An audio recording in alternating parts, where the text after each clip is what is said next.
Ele parecia perfeito. Carinhoso, extremamente atencioso e, acima de tudo, demonstrava uma dedicação ao meu filho que eu nunca imaginei ser possível vindo de um homem que não era o seu pai biológico.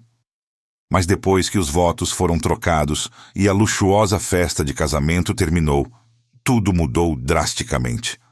A máscara de perfeição, que ele sustentou com tanto esforço durante todo o namoro, começou a derreter lentamente, revelando uma face sombria e autoritária que eu jamais imaginei encontrar no homem que escolhi para dividir a minha vida. Como mãe solo de um menino de apenas 7 anos, meu maior temor sempre foi a vulnerabilidade da nossa pequena família, mas Marcos soube usar cada uma das minhas inseguranças para entrar em nossas vidas como se fosse o nosso Salvador. Ele não conquistou apenas a mim.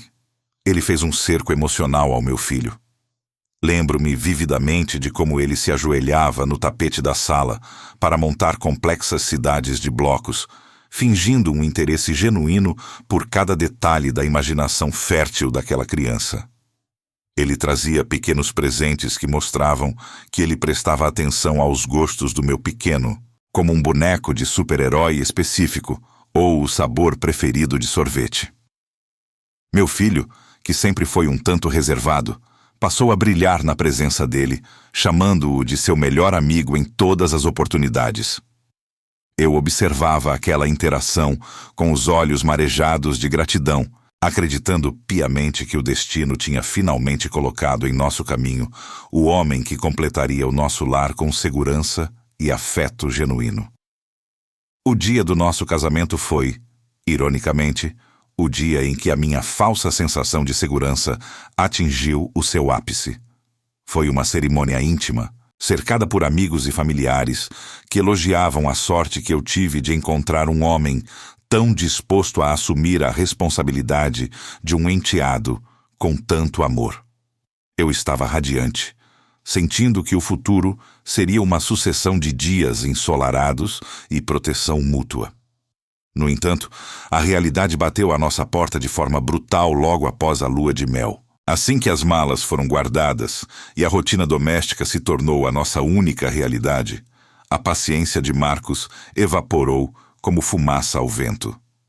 O homem que antes achava graça no barulho das brincadeiras, agora parecia estar em constante estado de alerta, como se a simples presença de uma criança em casa fosse um fardo insuportável para os seus ouvidos e para o seu espírito. A irritação dele se manifestava em pequenas doses de veneno diário. Se o menino deixava um par de sapatos fora do lugar, o sermão de Marcos era carregado de um rigor desproporcional e agressivo. Ele não via mais uma criança em fase de aprendizado, mas sim um estorvo que atrapalhava a sua ordem impecável e o seu silêncio absoluto. Começaram então as críticas veladas e manipuladoras sobre a minha maternidade. Ele dizia que eu estava falhando como mãe, que a minha doçura era, na verdade, uma fraqueza que tornaria o meu filho um homem frágil e dependente. Marcos usava palavras difíceis para mascarar o seu desdém, argumentando que o menino precisava de uma disciplina espartana para ser corrigido. Cada jantar se tornava um interrogatório silencioso, onde o menor erro na mesa era motivo para um olhar de reprovação gélido que congelava o apetite do meu pequeno. A atmosfera da nossa casa, que antes era vibrante e cheia de vida, foi sendo drenada aos poucos, restando apenas um vazio carregado de julgamento constante. Antes de continuarmos, inscreva-se no canal e nos conte nos comentários de onde você está nos assistindo, pois a história que vou contar exige que estejamos todos atentos aos sinais de alerta. Eu me sentia cada vez mais isolada dentro do meu próprio lar, como se estivesse vivendo com um estranho que vigiava cada passo meu e do meu filho, esperando pelo momento certo de exercer o seu controle absoluto sobre nós. O riso livre foi substituído pela tensão constante de não saber qual seria o próximo motivo fútil para uma explosão de mau humor de Marcos. A alegria espontânea do meu filho foi se apagando, como uma pequena chama que fica sem oxigênio. Ele parou de correr pelo corredor e passou a se mover como uma sombra, sempre atento à porta de entrada para saber se o padrasto estava por perto. Eu via o medo brotando nos olhos castanhos dele. Um medo que ele não sabia explicar com palavras, mas que gritava através do seu silêncio prolongado e da sua súbita vontade de se esconder no quarto. A sensação de que estávamos vivendo no olho de um furacão era constante, e um pressentimento sinistro começou a tomar conta de mim. Eu sentia, no mais profundo da minha alma, que algo terrível estava prestes a acontecer sob o nosso teto, e que o perigo agora dormia no quarto ao lado, esperando apenas uma faísca para se transformar em um incêndio incontrolável e destruidor. O sofrimento do meu filho não era barulhento. Era feito de um silêncio que me cortava a alma. Ele, que antes era uma explosão de perguntas e risadas, tornou-se uma sombra que se esgueirava pelos cantos da casa. O brilho nos seus olhos de 7 anos deu lugar a uma vigilância constante, um estado de alerta que nenhuma criança deveria conhecer. Assim que ouvia o som da chave de Marcos girando na fechadura, meu pequeno abandonava seus brinquedos na sala e se refugiava no quarto, fechando a porta com um cuidado extremo para não fazer ruído. Ele parou de pedir para brincar, parou de mostrar seus desenhos e, aos poucos, parou até de sorrir quando Marcos estava presente. A casa que deveria ser o seu porto seguro transformou-se em um campo minado, onde cada passo era calculado para não despertar a fera. Marcos, por sua vez, adotou uma frieza que era quase mais cruel do que a sua irritação. Ele passou a tratar o meu filho como um objeto indesejado, um estorvo que simplesmente não deveria estar ali. Se o menino entrava na cozinha para pegar um copo de água, Marcos nem sequer desviava os olhos do celular. Ele agia como se a criança fosse invisível, ou pior, como se a sua existência fosse uma ofensa pessoal. Essa indiferença gélida criava um vácuo emocional que sugava toda a alegria do ambiente. Eu via meu filho tentar, nos primeiros dias dessa mudança, buscar a aprovação do padrasto, apenas para ser recebido com silêncios cortantes ou respostas monossilábicas carregadas de desdém. O homem que antes fingia ser seu melhor amigo, agora não lhe dedicava um único olhar de afeto. Certa noite, incapaz de suportar aquela tensão, decidi confrontar Marcos. Tentei ser calma, abordando o assunto com cuidado, na esperança de que ele percebesse o mal que estava causando. Ele sente medo de você, Marcos, eu disse com a voz embargada. A reação dele foi imediata e calculada. Ele riu, um som seco e sem humor, e começou a inverter o jogo com uma habilidade assustadora. Disse que eu estava sendo paranoica, que a minha sensibilidade excessiva estava criando problemas onde não existiam. Ele me acusou de estar mimando o menino e de querer transformá-lo em um fracote que não aguenta a realidade da vida. Marcos usava o termo disciplina como um escudo para a sua falta de empatia, fazendo-me questionar minha própria sanidade e meu instinto materno. A escalada do conflito não demorou a se tornar mais agressiva. As críticas, que antes eram sussurradas, tornaram-se ataques verbais diretos e humilhantes. Se o menino demorava 1 segundo a mais para calçar os sapatos, Marcos gritava palavras duras, chamando-o de lerdo e incapaz. O tom de voz dele, sempre grave e autoritário, vibrava nas paredes da casa, fazendo o meu filho encolher os ombros como se esperasse um golpe. Eu tentava intervir, tentava proteger meu pequeno daquela chuva de negatividade, mas Marcos sempre encontrava uma forma de me calar, dizendo que eu estava minando a autoridade dele como chefe da família.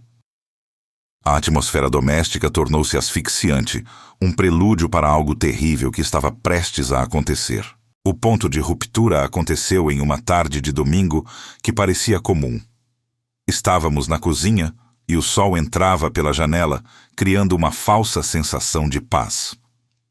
Meu filho, visivelmente nervoso com a presença constante de Marcos à mesa, tentou alcançar uma jarra para se servir. Suas mãos pequenas tremeram e, em 1 segundo de desatenção, O copo de suco de uva virou, espalhando uma mancha escura e viscosa pelo piso de cerâmica clara, que Marcos tanto se orgulhava de manter impecável. O silêncio que se seguiu foi ensurdecedor. O rosto do meu filho ficou pálido na mesma hora, e ele olhou para o padrasto com um pavor absoluto, como se estivesse diante de um juiz impiedoso esperando a sentença. Marcos não apenas se irritou, ele teve uma explosão de raiva que ultrapassou qualquer limite da razão. Ele se levantou tão bruscamente que a cadeira caiu para trás com um estrondo que me fez pular. Seus olhos estavam injetados e a veia em seu pescoço saltava enquanto ele gritava de forma desproporcional contra uma criança de 7 anos por causa de um simples acidente doméstico. Você é um desastrado. Não sabe fazer nada direito. Ele vociferava, avançando em direção ao menino que recuava, trêmulo e indefeso, contra o balcão da cozinha. Eu tentei correr para me colocar entre os dois, gritando para que ele parasse, mas antes que eu pudesse alcançar o meu filho e protegê-lo, o ato imperdoável aconteceu diante dos meus olhos. Em um movimento rápido e brutal, Marcos levantou a mão e agrediu fisicamente o menino.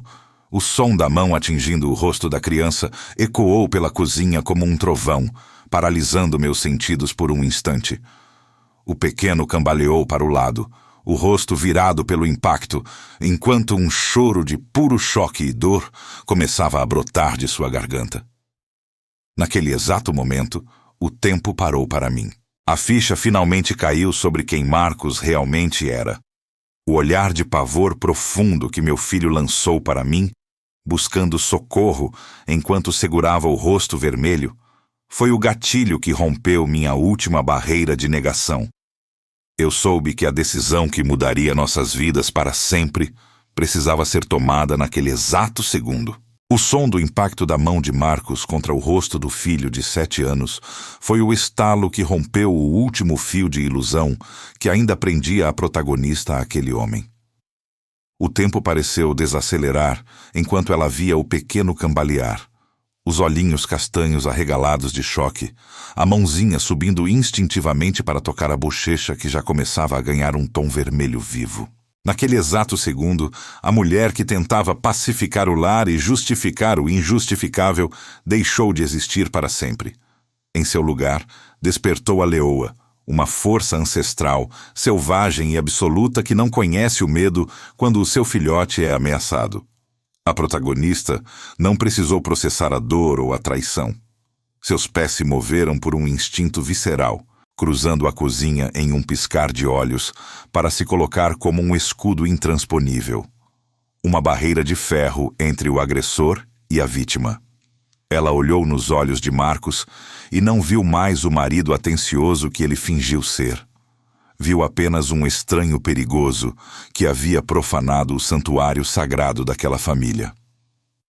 A voz dela não tremeu. Não houve choro nem súplica, apenas uma determinação que gelou o ar ao redor. Ela ordenou que ele saísse da casa imediatamente. Agora, ela disse, e o som daquela palavra carregava o peso de todas as negligências ignoradas até ali. Ele, pego de surpresa pela reação fulminante e pela perda repentina do controle que achava exercer, tentou gaguejar justificativas patéticas. Falou sobre o estresse acumulado, sobre como o cansaço o fizera perder a cabeça, alegando que fora apenas um erro isolado que jamais se repetiria. Mas as palavras de Marcos eram como cinzas ao vento.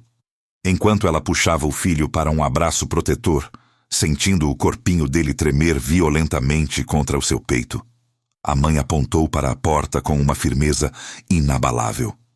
Nada no universo, nenhum pedido de perdão ou promessa de terapia, poderia apagar a covardia que ele acabara de cometer diante dela. A expulsão foi definitiva e imediata. A protagonista jogou as coisas dele em malas improvisadas, enquanto ele ainda tentava negociar um prazo que ela não estava disposta a conceder. Quando a porta finalmente se fechou atrás de Marcos, um silêncio pesado caiu sobre a residência. Mas não era mais o silêncio do medo que imperava anteriormente. Era o silêncio da purificação.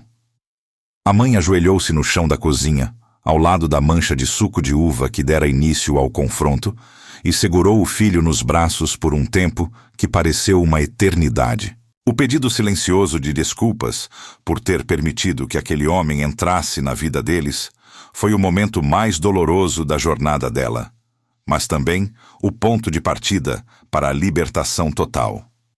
Nos dias seguintes, a resistência de Marcos se transformou em uma campanha de manipulação psicológica intensa.